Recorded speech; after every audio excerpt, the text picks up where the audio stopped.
روزانِ زندان season 2 episode 67 part 6 ملائکہ رفیع۔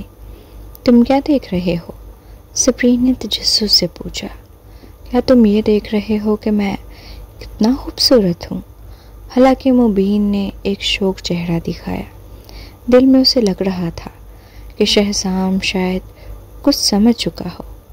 کچھ نہیں بیبی، مجھے بھوک لگی ہے، شہزام نے سپرین سے کہا۔ میں رات کا کھانا نہیں کھایا، پھر ہمیں مزید ڈشز آرڈر کرنی چاہیے۔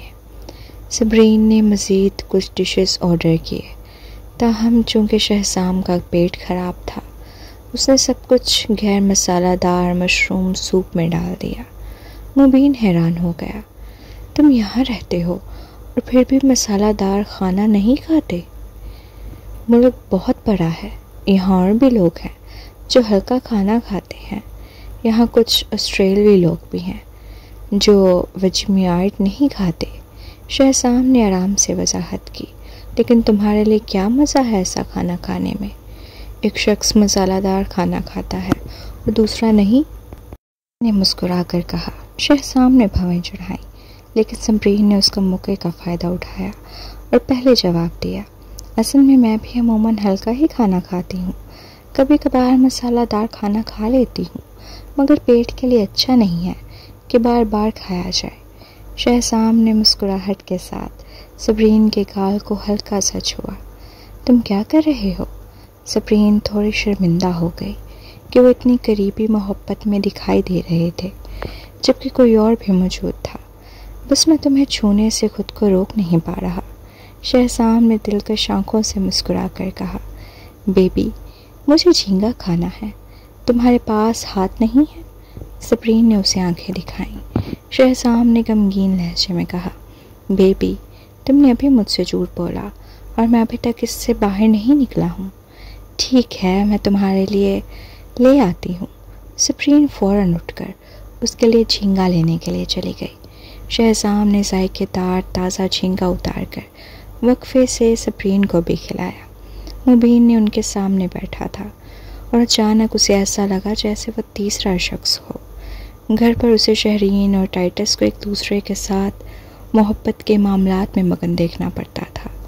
جو وہ باہر ہوتا تھا اسے سپرین اور شہزام کو بھی ایک ہی حال میں دیکھنا پڑتا۔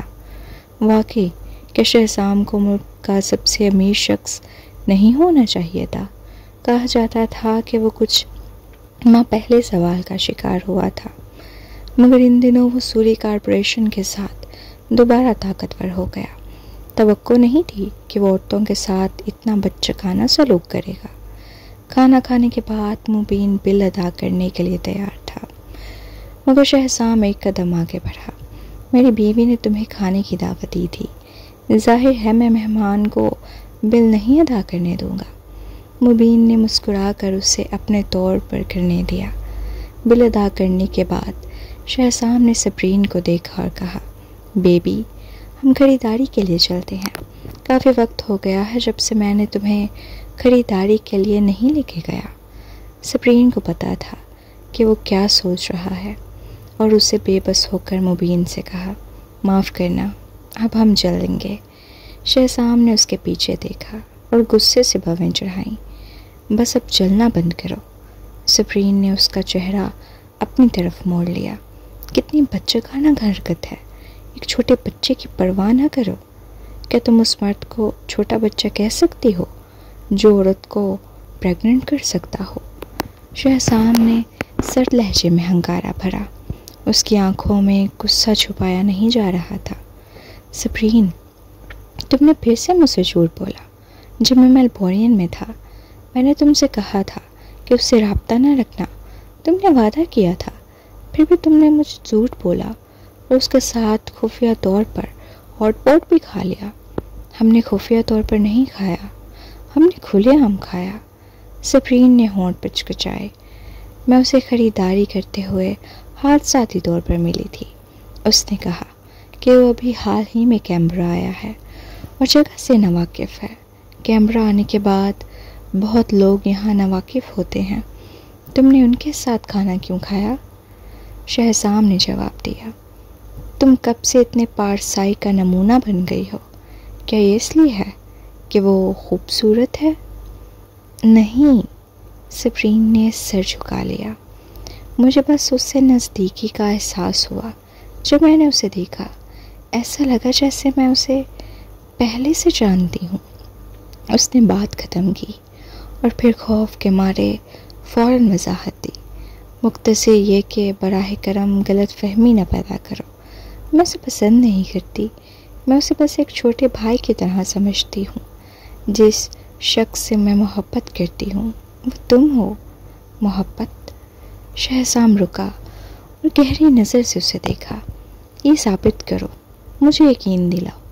شہزام سوری، بس کرو، تم نے مجھے اتنی تکلیف دی ہے۔ اگر میں تم سے محبت نہ کرتی تو کیا میں تم سے دوبارہ تعلق جوڑ لیتی؟ سپرین تھوڑے غصے میں آ گئی اور اس کا ہاتھ جھٹک کر اسے نظر انداز کیا۔ سپی، تمہارا دوبارہ میرے ساتھ ہونے کی آدھی وجہ بچوں کی وجہ سے تھی۔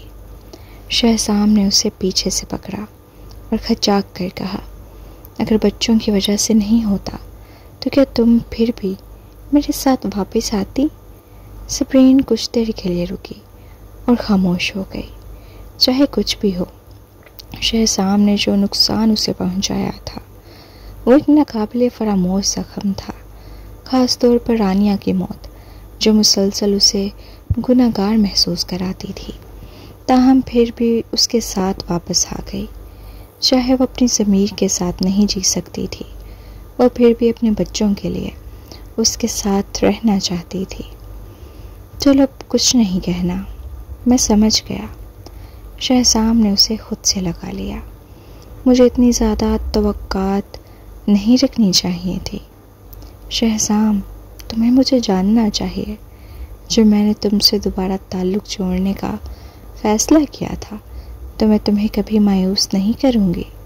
سپرین نے اس کا سینہ دھکیلتے ہوئے سنجیدگی سے کہا، میں یہ مانتی ہوں کہ میں دوبارہ تمہارے ساتھ صرف بچوں کی وجہ سے آئی ہوں، لیکن ایک اور وجہ بھی ہے، کیونکہ مجھے تم پسند ہو۔ چاہے وہ دن نہ آئے جب تم سے محبت نہ ہو اور میں تمہارے ساتھ نہ رہنا چاہوں تو میں تمہارے سامنے یہ کہہ دوں گی، میں پہلے دھوکہ کھا چکی ہوں، اس لیے مجھے اچھی طرح سے معلوم ہے کہ دھوکے کھانے کا درد کتنا تکلیف دہ ہوتا ہے۔ جو تم نہیں چاہتے ہو وہ دوسروں کے ساتھ نہ کرو۔ سپی، شہزام نے اسے حیرت بھری آنکھوں سے دیکھا۔ بے بس تھا۔ تمہارا شکریہ کہ تم نے مجھے پسند کیا۔ میں اتنی ہمت کروں گا کہ تم ساری زندگی مجھ سے محبت کرو۔ تم مجھے چھوڑ کر نہ جانا، ٹھیک ہے؟ معاف کرنا شہزام، لیکن ایک زندگی بہت لمبی ہوتی ہے۔ تم نے ایک دفعہ کہا تھا کہ ہم کبھی جدا نہیں ہوں گے، مگر ہم پھر بھی جدا ہو گئے۔ میں مستقبل کے بارے میں نہیں سوچنا چاہتی، میں صرف حال کی قدر کرنا چاہتی ہوں۔ سپرین نے سنجیدگی سے سر جھکایا۔ تم جانتے ہو، اگر تم ہمیشہ کے لیے یقین کرنے کی کوشش کرو گے اور وہ ہمیشہ ٹوٹ جائے گا تو جو تکلیف تمہیں ہوگی وہ ناقابل تصور ہوگی۔ تمہاری یادداشت دھندلی ہے، تم نے کبھی یہ محسوس کیا، لیکن میں ہمیشہ اسے یاد رکھوں گی۔ میں سمجھ گیا۔ شہزام نے اپنی آنکھیں جھکائیں، دل میں افسوس محسوس کرتے ہوئے۔ سیدھی بات یہ تھی کہ جو زخم اس نے دیے تھے وہ ہمیشہ کے لیے رہیں گے۔ سپی، میں آج غصے میں تھا کیونکہ میں تمہیں کھونے سے ڈرتا ہوں۔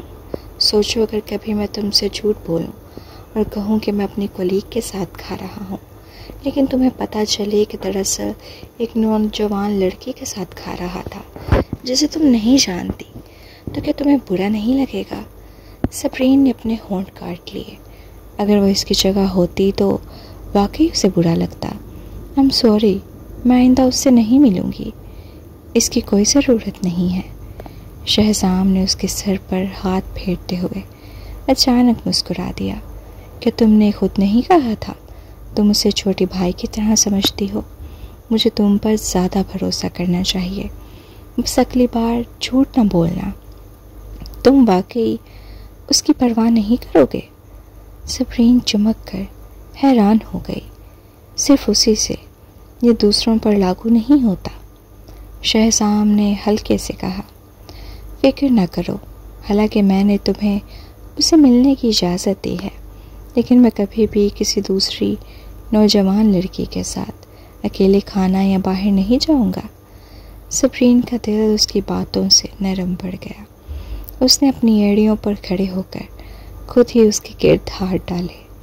تھینک یو شہری، فکر نہ کرو، زیادہ سے زیادہ جب مبین کو گھر خریدنے میں مدد کی ضرورت ہو تو میں اس کی مدد کروں گی۔ وہ واقعی دارالحکومت کے بارے میں زیادہ نہیں جانتا۔ اگر وہ مجھے کھانے پر مدعو کرے گا تو میں تمہیں بھی بلا لوں گی۔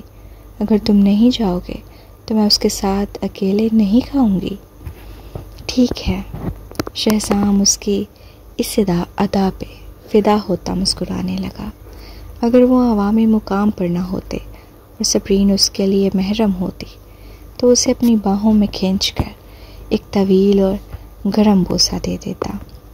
سپی، کیا تم نے کہا کہ وہ کیمبرا میں گھر خریدنا چاہتا ہے؟ ہاں، اس نے کہا کہ اس کے والدین واپس آئیں گے اور کچھ وقت یہاں رہیں گے۔ سپرین نے کہا کہ تمہیں پتہ ہے کہ اس کے خاندان کا کیا کاروبار ہے؟ شہزام نے سوال کیا۔ اس نے کہا کہ وہ بینکوں کے مالک ہیں، لیکن مجھے بھی زیادہ پتہ نہیں۔ آخرکار وہ بھی اتنا نوجوان ہے۔ سپرین نے سوچا، ویسے میں نے دیکھا کہ اس کے پاس وہی بلیک کارڈ ہے جو تمہارے پاس ہے۔ اس کی حیثیت یقیناً خاص ہوگی۔ شہزام کی بھویں چمکی۔ سپی، شاید یہ نہیں معلوم، لیکن میرا بلیک کارڈ ملک ایل میں جاری ہوا ہے اور دنیا بھر میں صرف 50 کارڈ ہیں۔ جو لوگ یہ کارڈ حاصل کرتے ہیں وہ دنیا بھر کے مختلف ممالک کے بڑے خاندانوں کے افراد ہوتے ہیں جو ہر ملک کے سب سے اوپر کھڑے ہیں۔ بٹ خاندان پہلے ملک کا سب سے بڑا خاندان تھا، مگر آفتاب کو اس کے لیے درخواست دینے کا حق نہیں تھا، کیونکہ بٹ خاندان تھوڑی دیر کے لیے اوپر آیا تھا۔ سپرین کچھ دیر کے لیے حیران ہو کر خاموش رہی۔ تمہارا مطلب ہے کہ مبین ایک ایسے خاندان سے آیا ہے جو کسی دوسرے ملک میں ٹاپ پر ہے اور اس کا خاندان صدیوں سے اوپر کھڑا ہے؟ شاید اس سے بھی زیادہ۔ شہزام نے سر جھکایا اور گہری سوچ میں ڈوبا۔ اگر اس کے والدین یہاں آنا چاہتے ہیں تو ان کی حیثیت شاید میری نسبت زیادہ ہوگی۔ مجھے سمجھ نہیں آ رہا کہ اتنے طاقتور لوگ اچانک یہاں کیوں آ رہے ہیں۔ مجھے لگتا ہے کہ کیمبرا کا کاروباری ماحول جلد ہی پرسکون نہیں رہے گا۔ سپرین کی آنکھوں میں چمک آئی۔ ویسے تم نے اس سے پوچھا تھا کہ وہ نیابے کے کاسٹرن خاندان سے ہے؟ کیا تم نے اس نام کے بارے میں پہلے سنا ہے؟ ہاں، شہزام نے سر ہلایا۔ اس نے اپنی آنکھیں جھپکائیں اور گہرے طور پر سوچا۔ اچانک اسے مبین کے ساتھ سپرین کے تعلق کا خیال آیا۔ کیا انسان کسی دوسرے انسان کے لیے اچانک ایسا محسوس کر سکتا ہے؟ کیا مبین کاسٹرنر وہی کاسٹرن خاندان سے ہے؟ وہ یہاں کیوں آیا اور پھر وہ سپرین سے کئی بار کیوں ملا؟ شہری، بس یہ سوچنا بند کرو۔ سپرین نے اس کا ہاتھ کھینچا۔ میرا خیال ہے کہ مبین ایک اچھا آدمی ہے، چاہے اس کا خاندان یہیں ترقی کرنا چاہے۔ زیادہ سے زیادہ تم کاروباری حریف بنو گے، یا پھر کیا تمہیں یہ فکر ہے کہ تمہارے ملک میں سب سے امیر شخص ہونے کی پوزیشن چھن جائے گی؟ مجھے اس بات کی پرواہ نہیں ہے، میں صرف یہ چاہتا ہوں کہ تم اور بچے میرے ساتھ رہو۔ شہزام مسکرایا۔ چلو یہ سب چھوڑو، ہم ابھی سامنے والی دکان میں چلتے ہیں۔ سپرین نے دکان کو دیکھا اور فوراً شرم سے لال ہو گئی۔ وہ ایک نالنجری کی دکان تھی۔ تمہارے لیے وہاں میرے ساتھ جانا مناسب نہیں ہے۔ مجھے کچھ کمی نہیں ہے۔ چاہے تمہیں کوئی کمی نہ ہو، تم اور بھی زیادہ فینسی خرید سکتی ہو۔ مجھے تمہیں وہ پہنتے ہوئے دیکھنا پسند ہے۔ شہزام نے اس کے کان میں گہرے انداز میں کہا۔ پہلے کا غصہ ختم ہو چکا تھا، تاہم انہیں یہ خبر نہیں تھی کہ چوتھی منزل کے کہیں ایک کمرے میں مبین ایک کپ چائے پکڑے خاموشی سے یہ منظر دیکھ رہا تھا۔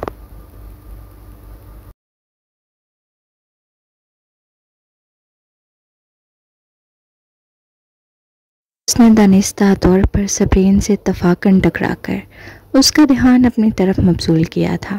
اپنے بلیک کارڈ کو دانستہ طور پر نکالا تھا اور دکھاوا کیا تھا کہ وہ بہت امیر ہے۔ اسے یقین تھا کہ سبرین جیسی عورتیں اس کے ساتھ چھیڑ چھاڑ کریں گی، لیکن ایسا نہیں ہوا۔ اس نے اسے چھیڑنے کا موقع بھی نہیں دیا۔ شہزام کے آتے ہی وہ کھلے عام شہزام کے قریب ہو گئی۔ مبین سر، اس کے پیچھے ایک ماتحت آ کھڑا ہوا۔ شہزام سوری کو میرے خاندان کے بارے میں شک ہو سکتا ہے، مبین نے آہستہ سے کہا۔ ماتحت حیران ہو گیا۔ یہ کیسے ہو سکتا ہے؟ شہزام سوری کبھی ہمارے ساتھ ملوث نہیں رہا، اور سوری خاندان کی حیثیت کے مطابق وہ کاسٹنر خاندان سے رابطہ کرنے کے قابل نہیں ہے۔ اس نے یہ بھی پوچھا کہ کیا میں نیابے کے کاسٹنر خاندان سے ہوں؟ یہ عجیب ہے، شہزام سوری کا کاسٹنر خاندان کے بارے میں کیسے پتہ چلا؟ مبین نے حیرانی سے کہا۔ اب کیا کریں؟ ماتحت نے کہا۔ ویسے میم نے کہا تھا کہ شہزام سوری اور سبرین یزدانی دونوں برے لوگ ہیں اور ہمیں سوری خاندان کا خاتمہ کرنا چاہیے۔ شہزام نے حال ہی میں دوبارہ اپنے آپ کو اٹھایا ہے، اس لیے اسے ختم کرنا آسان نہیں ہوگا۔ منصوبہ دوبارہ ترتیب دینا پڑے گا، مبین نے اپنی کنپٹی کو سہلاتے ہوئے کہا۔ بتاؤ، شہزام کی خواتین میں کیا بات پسند آتی ہے؟ کیا وہ صرف ایک کھلاڑی نہیں ہے؟ ہاں، انٹرنیٹ پر سب کہتے ہیں کہ وہ سب سے بڑا کھلاڑی ہے۔ شاید خواتین اسے پسند کرتی ہیں کیونکہ وہ امیر ہے، ماتحت نے کہا۔ شہزام نے اس کے ساتھ دوبارہ تعلق بنایا جب سبرین نے اس سے دوبارہ رشتہ جوڑا۔ شاید سبرین کو معلوم تھا کہ وہ دوبارہ سب سے امیر آدمی بننے جا رہا ہے، اس لیے اس نے پہلے ہی اس سے دوبارہ تعلق بنا لیا۔ کیا ایسا ہے؟ مبین نے مزید تبصرہ نہیں کیا، لیکن اسے محسوس ہو رہا تھا کہ سبرین ایسی عورت نہیں ہے۔ وہ زیادہ سے زیادہ کنفیوز ہو رہا تھا۔ ویسے مبین سر، وہ کپڑے جو سبرین نے آپ کے لیے منتخب کیے تھے، کہ مجھے انہیں پھینک دینا چاہیے؟ انہیں کیوں پھینکنا چاہیے؟ کیا میرے پاس بہت زیادہ ہے؟ وہ کپڑے واپس لے آؤ، میں انہیں پہننا چاہتا ہوں، مبین نے چائے کا کپ پکڑے ہوئے کہا اور باہر نکل گیا۔ ماتحت حیران تھا۔ کب سے مبین کاسٹنر کو ایسی روشن رنگوں والے کپڑے پسند آنے لگے؟ کیا وہ انتقامی کارروائی کرنے آیا تھا؟ پھر وہ ایسے کیوں برتاؤ کر رہا تھا جیسے ابھی محبت میں جاگ گیا ہو؟ سوری میز میں واپس آ کر جب سبرین بچوں کو نہلا رہی تھی، شہزام نے موقع غنیمت جانا اور بہرام کا نمبر ڈائل کیا۔ ڈیڈ، کیا آپ نے کبھی مبین کاسٹنر کا نام سنا ہے؟ اس کا آخری نام کاسٹنر ہے۔ بہرام تھوڑا کنفیوز ہو گیا۔ ہاں، وہ 20 سے تھوڑی زیادہ عمر کا ہے۔ وہ حال ہی میں سبرین کے قریب آ رہا ہے، تو مجھے لگتا ہے کہ یہ محض اتفاق نہیں ہے۔ سبرین نے بھی یہ کہا کہ اس کے پاس میرے جیسا بلیک کارڈ ہے۔ میں نے کبھی مبین کاسٹنر کا نام نہیں سنا، بہرام نے کہا، لیکن ٹائٹس کاسٹنر اور اس کی بیوی کا ایک بیٹا ہے جو تقریباً اتنی ہی عمر کا ہوگا، لیکن یہ ضروری نہیں ہے کہ وہی ہو، کیونکہ کاسٹنر خاندان میں بہت لوگ ہیں، خاص طور پر ملک ایل میں۔ وہاں کے بینکوں پر عموماً کاسٹنر خاندان کا کنٹرول ہے۔ اس نے کہا کہ وہ ملک ایل سے ہے۔ شہزام نے کہا، تو وہ یقیناً کاسٹنر خاندان سے ہوگا، جہاں تک کسی شاخ کا تعلق ہے۔ مجھے نہیں پتا، بہرام نے کہا۔ کیوں؟ کاسٹنر خاندان کا کوئی فرد یہاں آ رہا ہے؟ ان کا اس ملک کے ساتھ اقتصادی تعلقات نہیں ہے؟ کیا یہ ہو سکتا ہے کہ سبرین کی ماں واقعی ٹائٹس کی بیوی ہو؟ شہزام نے اندازہ لگایا اور شاید اپنی یادداشت واپس حاصل کر کے اپنی بیٹی کو تلاش کرنے آئی ہو۔ یہ ممکن ہے۔ کیا تم نے نہیں کہا کہ مبین کے والدین یہاں آ رہے ہیں؟ ابھی ان پر نظر رکھو، ان کے والدین کو آخر کار یہاں آنا ہوگا، بہرام نے کہا۔ ہاں۔ شہزام نے فون بند کیا اور اپنے سر میں درد سا محسوس کیا۔ وہ آخر کار اتنی مشکلات کے بعد سکون سے بیٹھے تھے۔ اگر سبرین کی ماں آ گئی تو کیا وہ اس کے ساتھ اس کے خلاف ہوگی؟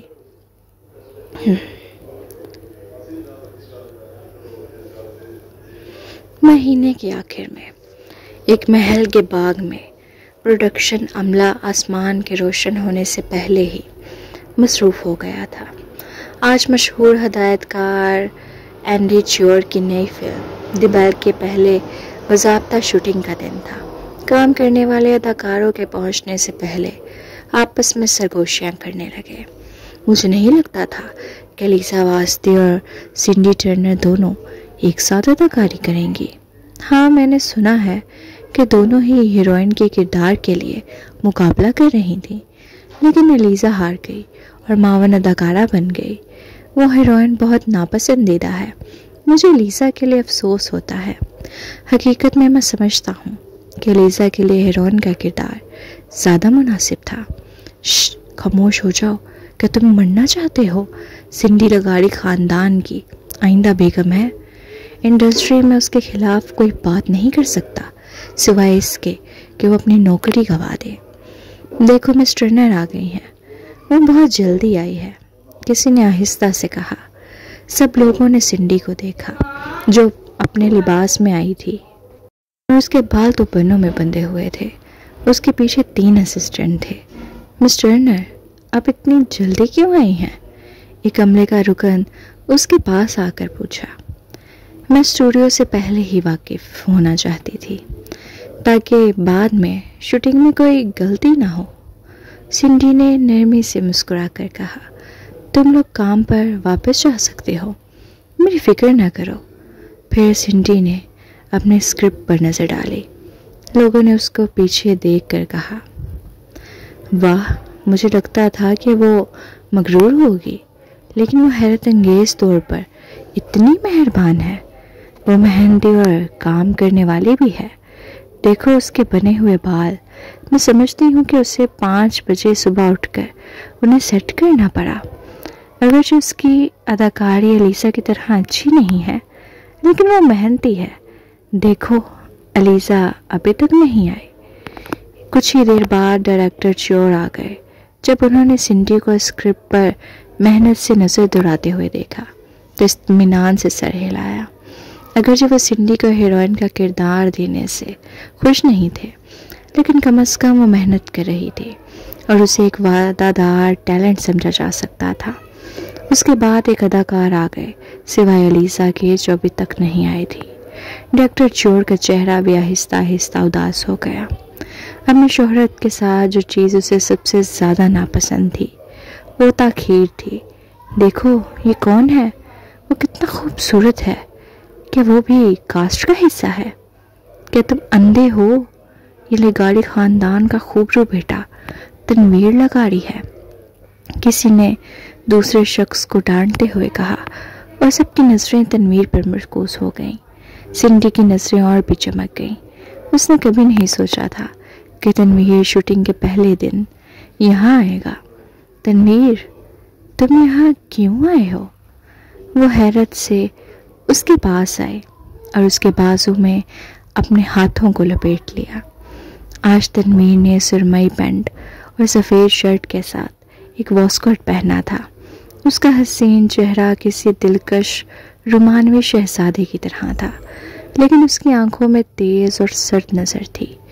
دیکھنے آیا ہوں، تنویر نے ہلکے سے الفاظ کہا، لیکن اس کا ہاتھ واپس نہیں کیا۔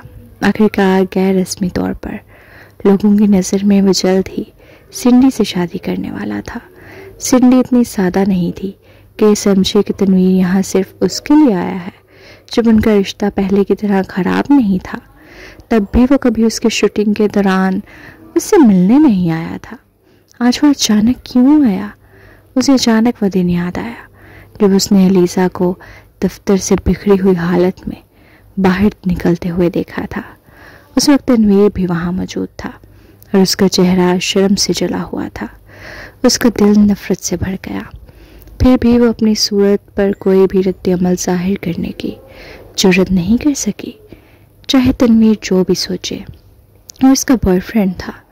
دوسروں کی نظر میں وہ یہاں اس کے لیے آیا تھا۔ جناب تنویر، آپ سنڈی کو دیکھنے آئے ہیں؟ ٹھیک ہے، ڈائریکٹر چیور مسکرا کر اس کے پاس آئے اور اس کا استقبال کیا۔ سنڈی کا آج کا پرفارمنس بہت اچھا تھا۔ وہ صبح سویرے یہاں آئی اور مسلسل اپنے کردار پر میرے ساتھ بات چیت کرتی رہی۔ وہ بہت محنتی ہے، سنڈی نے معطب ہو کر مسکرا کر کہا۔ یہ میرے لیے اعزاز کی بات ہے کہ ڈائریکٹر چیور نے مجھے موقع دیا۔ میں 5 سے 6 سال سے اس فلم کی تیاری کر رہی ہوں، اس لیے میں نہیں چاہتی کہ عملے کو میری وجہ سے کسی قسم کی مشکل ہو۔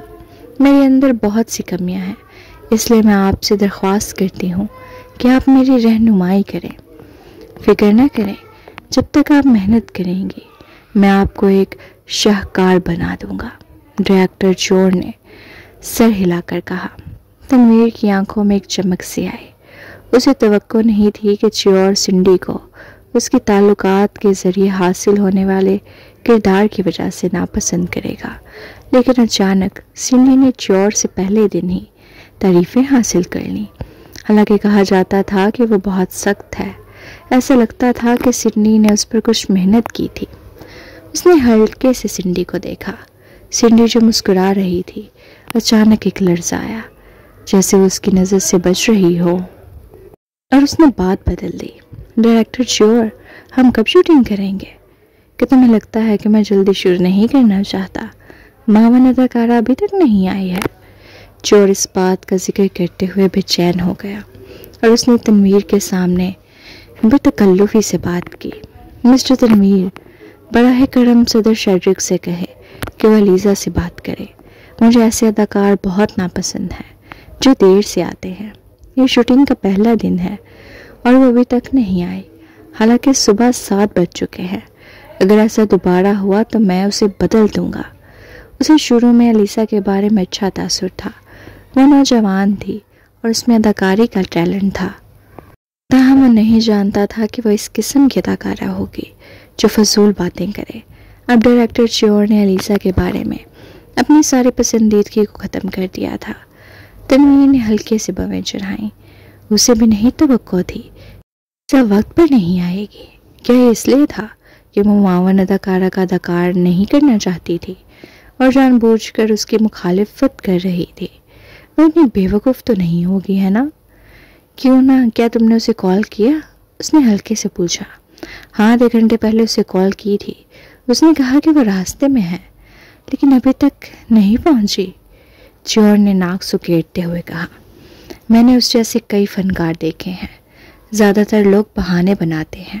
وہ کہتے ہیں کہ وہ راستے میں ہے، مگر دراصل وہ ابھی بھی بیدار ہوئے ہیں۔ یہ ایک جھوٹ ہے تاکہ آپ کو دھوکہ دیا جا سکے، سنڈی نے نرم آواز میں کہا۔ ڈائریکٹر چیور، کیوں نہ ہم دوسرے سین کی شوٹنگ پہلے ہی شروع کریں؟ دوسرے سین میں ایک مرد اداکار اور میں ہوں۔ میری تیاری تقریباً مکمل ہے۔ ٹھیک ہے، چیور نے سر ہلا کر کہا۔ تنویر سر، براہ کرم وہاں پولین میں جا کر بیٹھے۔ ٹھیک ہے، تنویر نے سر ہلا کر کہا، اور ابھی چلنے ہی والا تھا کہ اچانک 2 لوگ اسٹوڈیو کے دروازے سے اندر آئے۔ سامنے علیزہ تھی جو سرمئی ٹریک سوٹ میں ملبوس تھی۔ اس کے لمبے اور گھنے بال بکھرے ہوئے تھے اور اس کا چہرہ سلخ تھا۔ اس کے چہرے پر کولیجن کی بھرپور موجودگی تھی، جس سے وہ 18 سال کی لگ رہی تھی۔ اس کے پیچھے ایک چھوٹا سا اسسٹنٹ تھا۔ دونوں ہانفتے ہوئے اور سانس لیتے ہوئے آئے۔ ڈائریکٹر چیور نے علیزہ کو دیکھ کر سرد آواز میں کہا، مس علیزہ، آپ آخرکار آ گئی ہیں۔ ہم آدھے گھنٹے سے آپ کا انتظار کر رہے ہیں۔ I'm sorry director Cheever. Alizeh کا دل ڈوب گیا۔ کل تک ڈائریکٹر چیور اس سے فون پر خوشگوار انداز میں بات کر رہے تھے۔ میرا ارادہ نہیں تھا کہ میں دیر سے آؤں۔ علیزہ، اگلی بار خیال رکھنا اور دوبارہ دیر نہ کرنا۔ سنڈی نے فوراً تنویر کا ہاتھ پکڑا اور کہا، دیکھیں، تنویر مجھے دیکھنے آیا ہے اور وہ آپ سے پہلے پہنچا، اور تم نے ابھی تک میک اپ کیوں نہیں کیا؟